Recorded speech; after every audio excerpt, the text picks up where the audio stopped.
롯데건설이 지난 5년 전부터 말이 많았습니다. 자금 조달이 상당히 어렵다. 기업이 위험하다. 정말 롯데건설이 정말 심각하다. 이런 뉴스가 많이 나와 있는데 본사 건물을 판다고 합니다. 그래서 롯데건설 본사 사옥을 매각하겠다는 발표를 했는데요.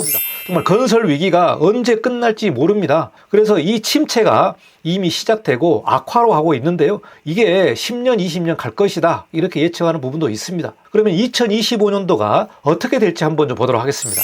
2025년도는 정말 생존이 절대 화두가 되고요. 무조건 생존하려면 팔 것은 다 팔아야 되고 직원들도 감원시키고 회사를 유지를 시켜야만 미래가 있을 것으로 보고 있습니다. 여러분의 구독과 좋아요가 강의를 하게 하는 힘입니다. 꼭 구독해서 공부해 보시기 바라겠습니다.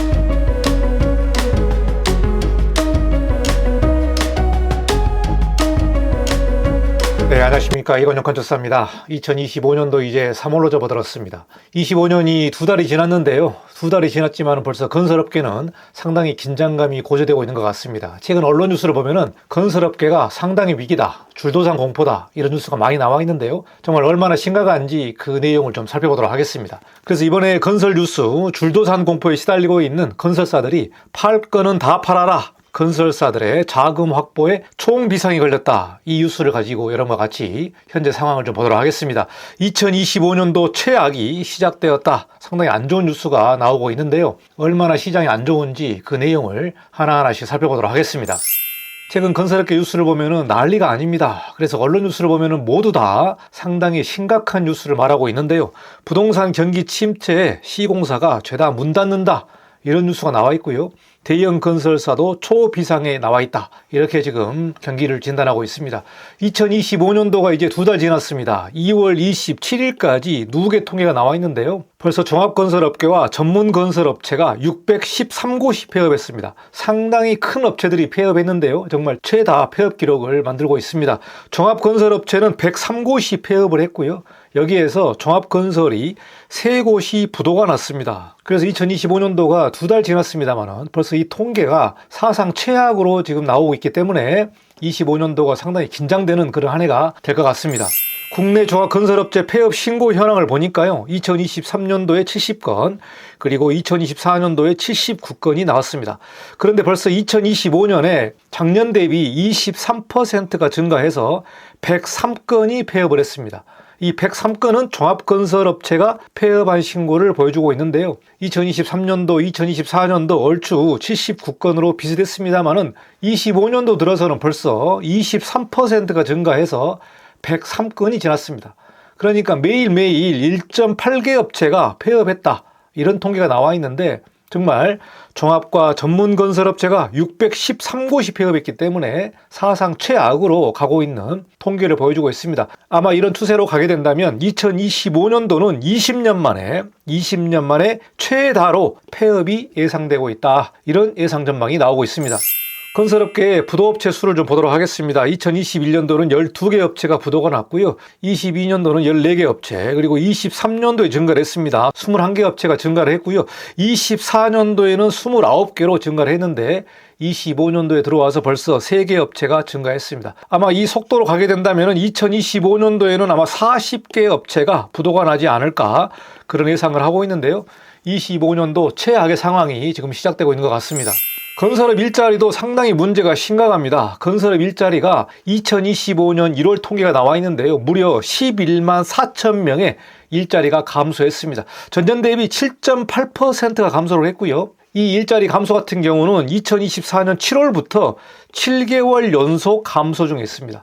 그만큼 건설업계가 상당히 어렵다. 일자리도 계속해서 감소하고 있는 통계를 보여주고 있는데요. 정말 2025년도 1월 통계를 보면 2013년 이후 처음으로 10만 명 이상이 감소를 했습니다. 예전에 7만 명 감소했다고 해서 상당히 큰 충격이었는데 2025년 1월 들어와서 벌써 11만 4천 명이 감소한 내용이 무려 2013년 이후 처음으로 10만 명 이상이 감소했기 때문에 이 수치만 보게 된다면 12년 만에 일자리가 엄청난 폭으로 감소하고 있는 통계를 보여주고 있습니다. 그만큼 현재 건설 현장이 많이 무너지고 있고 동시에 일자리도 같이 무너지고 있는 내용을 보여주고 있습니다. 정말 심각한 상황이 발생하고 있다. 이 일자리 통계에서도 알 수가 있는 부분이 되겠습니다.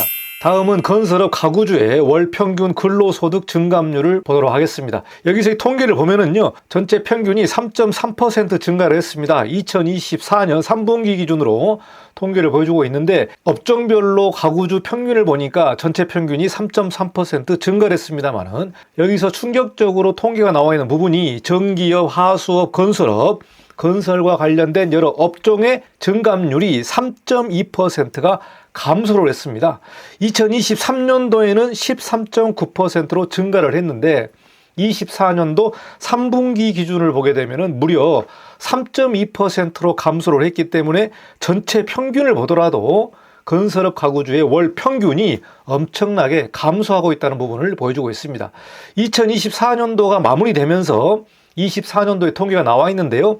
24년도 연평균 근로소득은 1년 전보다 무려 4%가 감소했습니다. 그러니까 4분기 때 더 감소를 했기 때문에 마이너스 4%가 감소했다. 전기업, 하수업, 건설업, 건설업을 포함해서 건설업과 관련된 협력업체들의 근로자의 이 평균이 많이 줄었다는 부분이 되겠습니다. 2021년도에도 건설업에서 일하는 가구주의 근로소득은 줄었지만 당시 연평균 감소폭은 2.3%였습니다. 24년도가 무려 4%가 감소했기 때문에 24년도가 상당히 어려운 그런 실적을 보여주고 있는 것 같습니다. 25년도 법정관리가 벌써 5곳이 법정관리로 들어갔습니다. 여기 통계를 보시면 1월 달에 신농화건설과 대저건설이 법정관리를 신청을 했고요. 2월 달에는 삼부토건과 인간건설, 그리고 최근에 삼정기업, 그러니까 시공능력평가 122가 되는 삼정기업이 법정관리가 들어갔습니다. 제가 지난 영상에도 여러분에게 주요 건설사 재무제표를 보여드렸는데 삼부토건이요, 무려 부채 비율이 800%가 넘었습니다. 정말 위험하다라고 말씀드렸습니다만 기업들의 부채 비율이 800%가 넘었다. 이러면 정말 법정관리로 들어갈 수밖에 없는 그런 재정 상황이 되겠습니다. 여기서 보시면 법정관리에 들어간 회사를 보면 모기업이 없습니다. 모기업이 없다. 그러니까 건설사 같은 경우도 양극화로 가고 있는데 대기업 같은 경우는 어떻게 해서든 자금을 조달하는 그런 계획을 가지고 있습니다만 모기업이 없는 이러한 건설사 같은 경우는 무너질 수밖에 없는 상황입니다. 이렇기 때문에 지방건설사부터 무너질 수밖에 없다. 2025년 들어서 벌써 5곳이 법정관리에 들어갔다는 소식이 나와 있고요. 시공능력 같은 경우도 71위, 58위, 103위, 116위, 122위 정말 중견기업의 건설사들이 무너지고 있는 내용을 보여주고 있습니다. 롯데건설이 지난 5년 전부터 말이 많았습니다. 자금 조달이 상당히 어렵다. 기업이 위험하다. 정말 롯데건설이 정말 심각하다. 이런 뉴스가 많이 나와 있는데 그래도 롯데건설은 롯데그룹이 있기 때문에 롯데그룹에서 여러 자금 조달 계획을 세우면서 겨우겨우 생존을 하고 있는 것 같습니다. 그런데 버티다가 최근에는 정말 어려운 사정에 있다. 우리가 확인할 수 있는데요. 본사 건물을 판다고 합니다. 그래서 롯데건설 본사 사옥을 매각하겠다는 발표를 했는데요. 본사 사옥을 포함해서 1조 원 상당의 자산을 매각 추진하겠다. 이렇게 해서 재무 건전성을 강화하겠다. 이렇게 발표를 했는데요. 정말 롯데건설의 자금 조달이 상당히 심각한 것 같습니다. 롯데건설 본사를 팔고 거기에서 리스백 형태로 임대하는 그런 방식을 취할 것으로 보고 있습니다. 소재지는 서울시 서초구 잠원로 14길 29구요. 연면적은 무려 16,653제곱미터, 상당히 큰 규모의 사옥이 되겠습니다. 이 사옥을 팔게 되면은 사옥을 허물고 아파트까지 지을 수 있기 때문에 현재 평가 가치는 5천억 정도의 매각을 기대하고 있습니다. 그래서 이제 언론마다 조금 다릅니다만은 4천억 정도가 되지 않겠느냐. 어느 언론에서는 5천억 이상의 매각을 기대하고 있다. 이렇게 발표를 하고 있기 때문에 여기에서 5천억 정도의 자금 조달을 할 것으로 보고 있습니다. 그래서 자문사 대상으로 여러 가지 의견서를 지금 발송을 했고요. 본사 사옥을 매각하겠다. 이렇게 발표했기 때문에 롯데건설이 정말 발에 불이 떨어진 것 같습니다. 롯데건설이 어떻게 해서 1조 원을 확보하는지 그 내용을 좀 보도록 하겠습니다. 먼저 롯데건설의 본사를 매각하게 되면 5천억 정도를 확보한다. 이렇게 발표를 했고요. 그리고 전국에 자재창고가 있습니다. 자재창고 부지와 여러 부동산 자산을 매각하겠다. 이런 발표를 했고요. 임대주택의 리츠 지분도 매각하겠다. 그래서 팔 거는 다 팔아라. 우리는 살아야겠다. 이렇게 전략을 세운 것 같습니다. 이렇게 팔아서 1조 원을 확보한다면 현재 롯데건설의 부채 비율이 217%입니다. 자산 대비 부채 비율이 2배가 넘는데요. 이렇게 1조 원을 확보한다면 150%로 감소할 것으로 전망을 하고 있습니다. 그리고 경상이익이 1,000억 원 정도 추가적으로 증가할 것으로 보고 있기 때문에 롯데건설에서는 자산을 매각해서 부채 비율을 확 줄이겠다, 이렇게 발표한 것 같습니다. 롯데건설뿐만 아니라 롯데그룹에서 지난 3개월 동안 5개 자산을 매각을 했습니다. 그래서 롯데 신동빈 회장이 유동성 이상에는 아무런 문제가 없다, 이렇게 발표를 했고요. 이름에도 불구하고 시장은 좀 신중한 반응을 보여주고 있습니다. 여기서 보시면 롯데쇼핑, 롯데호텔 자산 재평가한 다음에 부채 비율을 보니까요. 롯데쇼핑은 129%로 많이 감소를 했고요. 호텔 롯데 같은 경우도 165%에서 115%로 감소했습니다. 그만큼 자산을 매각을 해서 부채를 많이 줄였다, 이렇게 발표를 하고 있고요. 롯데건설 같은 경우는 PF 우발 채무가 2022년도에 무려 6조 8천억입니다. 어마어마한 PF 우발 채무를 가지고 있는데 이거를 계속해서 줄여가면서 2025년도에는 2조 원 후반대로 줄이겠다, 이렇게 발표했기 때문에 여러 자산을 매각을 해서 부채 비율을 줄이면서 동시에 PF 우발 채무도 계속해서 줄여나가겠다, 정말 생존의 발버둥을 치고 있는 것 같습니다. 그래서 계열사가 많은 그룹사 같은 경우는 여러 자산을 매각하면서 생존을 하고 있는 상황이 되겠고요. 정말 생존을 위해서는 팔 거는 다 팔아라, 생존을 해야만 다음이 있는 것이지, 회사가 무너져 버리면은 많은 근로자와 임직원의 직장이 사라지기 때문에 정말 생존을 해야 되는 그런 절박한 상황에 있는 것 같습니다. 그러면은 다른 건설사 같은 경우도 정말 어려운 사정에 있는데요. 다른 건설사들의 자산 매각 현황을 좀 보도록 하겠습니다. 건설업계가 유동성 확보에 사활을 걸었습니다. 정말 줄도산 공포가 이어지고 있고요. 부동산 침체와 더불어서 미분양도 증가를 했기 때문에 유동성 확보를 해야겠다, 정말 목숨을 거는 것 같습니다. 알짜 자산을 줄줄이 매각하겠다고 검토를 하고 있는데요. 여기 건설사들의 상황을 보면은 롯데건설은 앞서 발표한 것처럼 본사 매각을 해서 1조 원 확보를 하겠다, 이렇게 발표를 했고요. SK에코플랜트도 계속해서 자산을 매각하고 있습니다. 그래서 지금 또 자산을 매각하고 있는 부분이 나와 있는데요. 자회사인 리뉴어스 지분 75%를 매각하겠다. 그리고 리뉴원 지분 100%를 매각하겠다고 검토를 하고 있습니다. 그만큼 SK에코플랜트도 유동성 확보를 위해서 상당히 고전을 하고 있는 것 같습니다. DL그룹을 보도록 하겠습니다. 글래드 호텔 3개를 매각하겠다고 지금 발표를 했습니다. 그래서 호텔을 3개를 매각하게 되면 대략 한 6천억 정도의 자금을 조달할 것으로 예상을 하고 있고요. D타워 도니문도 매각을 이미 했습니다. 그래서 여기서 약 1,300억 원의 현금을 확보했기 때문에 DL그룹도 본사를 이전하겠다, 이렇게 발표를 했기 때문에요. DL그룹도 상당히 어려운 사정에 있다. 그래서 현금을 확보하겠다고 지금 호텔까지 매각하는 상황이 나와 있습니다. GS건설도 심각한데요. GS 이니마를 매각하고 있습니다. 그래서 지금 이게 매각 규모를 보니까요, 엄청납니다.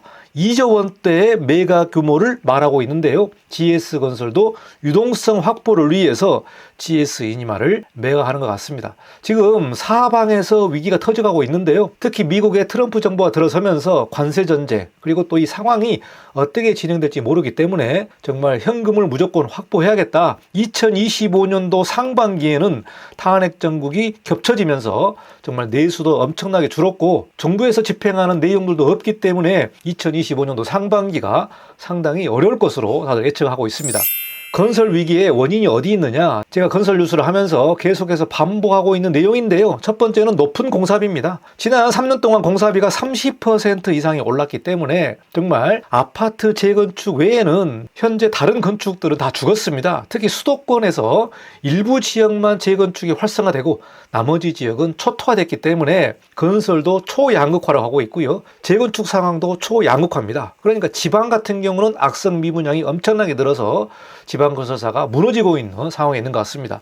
두 번째는 부동산 PF 문제도 아직 정리가 안 됐습니다. 그리고 세 번째는 높은 금리. 최근에 한국은행에서 금리를 내렸습니다만은 아직도 높은 금리 때문에 어려움에 봉착해 있는 것 같습니다. 네 번째는 악성 미분양인데요. 악성 미분양이 준공 후에 미분양이 있는 이 아파트가 무려 23,000 가구입니다. 엄청난 규모의 악성 미분양이 나와 있는데 이게 11년 3개월 만에 최대로 악성 미분양이 나와 있다고 합니다. 일부 정부에서 이 미분양의 아파트를 매입한다고 하는데요. 적정선의 개입이 넘어가게 된다면 시장이 왜곡되기 때문에 정말 다른 상황으로 나올 수 있어서 정부에서는 적정선의 개입이 필요하다. 이 내용을 말씀드리겠습니다. 공사비가 높고 부동산 PF, 높은 금리, 악성 미분양 여러 가지 복합 문제가 얽혀 있기 때문에 건설사가 생존을 하려면 악성 사업은 과감히 버려야 합니다. 과감히 버려야 된다. 그리고 직원을 감원을 시키면서 이 위기를 넘겨야 된다. 그래서 건설사 사장님들도 상당히 어렵겠습니다만은 회사가 살아야만 다음에 기회가 있기 때문에 악성 사업은 과감하게 버려라. 그리고 위기 경영을 해야 되기 때문에 감원을 하면서 2025년을 버텨야 된다. 이런 조언을 전문가들이 하고 있습니다. 정말 건설 위기가 언제 끝날지 모릅니다. 그래서 이 침체가 이미 시작되고 악화로 하고 있는데요. 이게 10년, 20년 갈 것이다. 이렇게 예측하는 부분도 있습니다. 그러면 2025년도가 어떻게 될지 한번 좀 보도록 하겠습니다. 2024년도도 어렵습니다만 25년도에 최악의 상황이 열렸기 때문에 25년도의 상황이 상당히 우려가 큽니다. 그래서 정말 2025년도가 어떻게 되는지, 그리고 건설이 이제 끝나는 건지, 대한민국에서 내수 시장의 상당한 부분을 차지하고 있는 건설 경기가 이제 끝나고 정말 희망이 없는 상황으로 가는 건지 우리가 상당히 걱정이 큽니다. 최근에 한국은행에서 올해 성장률을 충격적으로 줄였습니다. 1.9%도 상당히 저조한 전망인데요. 무려 1.5%로 경제 성장률을 줄였습니다. 지금 탄핵 정국이 상당히 복잡하고 2025년도 상반기가 어떻게 될지 모르기 때문에 한국은행에서도 1.5%로 성장률을 과감하게 낮게 전망을 했습니다. 그만큼 올해는 어렵다고 볼 수 있을 것 같은데요. 정말 경제 성장률이 1.5%라면은 정말 우리가 경험하지 못한 최악의 경제 상황을 만나게 된다. 이렇게 볼 수 있을 것 같습니다. 여기서 한 가지 덧붙여서 발표를 했는데요. 민간 소비와 건설 투자가 부진한 것으로 내수 경기 회복이 더디겠다. 이렇게 발표했습니다. 이 건설 투자 부진은 9년 만에 최저다. 정말 여러 가지 통계를 보면은 최저라는 내용들이 많이 나옵니다. 9년 만에 최저다. 20년 만에 폐업 수가 최대로 늘어날 것이다. 이렇게 예측을 많이 하는데 25년도는 정말 한국은행에서 말하는 것처럼 건설 투자 부진에 이 내용이 나와서 내수 경기 전반적으로 어려운 상황으로 갈 것으로 봅니다. 그리고 지방 중심으로 중소건설사 부도가 증가할 것이다라고 여러 전문가들이 예측을 하고 있습니다. 모기업이 없는 지역 건설사들은 무너진다. 그리고 특히 아파트 분양을 많이 했었던, 또 아파트 건설을 많이 했었던 중견건설사들이나 작은 규모의 건설사들은 부도가 나올 수밖에 없다라고 상당히 어두운 전망을 하고 있습니다. 전문가들은 이게 구조적인 문제로 좀 예측을 하고 있는데요. 경제와 인구 구조가 변화하고 있고요. 지역이 쇠퇴하고 있고 지방이 소멸하고 있습니다. 그리고 이런 부분에서 건설 산업 여건 등에 관련된 부정적인 요소가 너무나 많기 때문에 과거처럼 다시 빠른 성장세를 기대하기 어렵다고 지금 말을 하고 있습니다. 여러분, 지방 가서 보시면은 정말 지방이 소멸할 정도로 인구 구조가 감소를 하고 있습니다. 이런 문제 때문에 건설이 새롭게 성장할 수 있을지 모두 다 걱정이 큰 것 같습니다. 그래서 전문가들은 건설사들에게 이렇게 조언을 하고 있습니다. 국가 정책에 기대하지 말고 건설사 자체적으로 생존 전략을 마련해야지 국가 정책 보고 살려달라 이렇게 하면 안 된다. 별 기대를 하지 말아라. 지금 상황이 그럴 사정이 아니다라고 냉정하게 말을 하고 있습니다.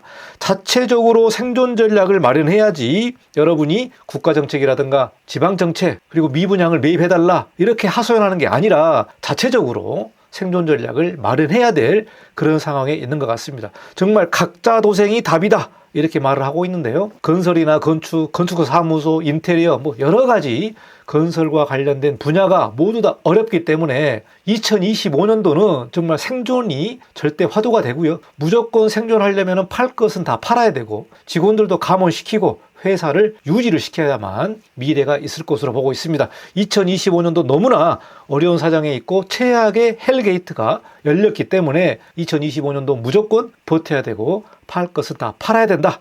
이렇게 다시 한번 강조를 드리겠습니다.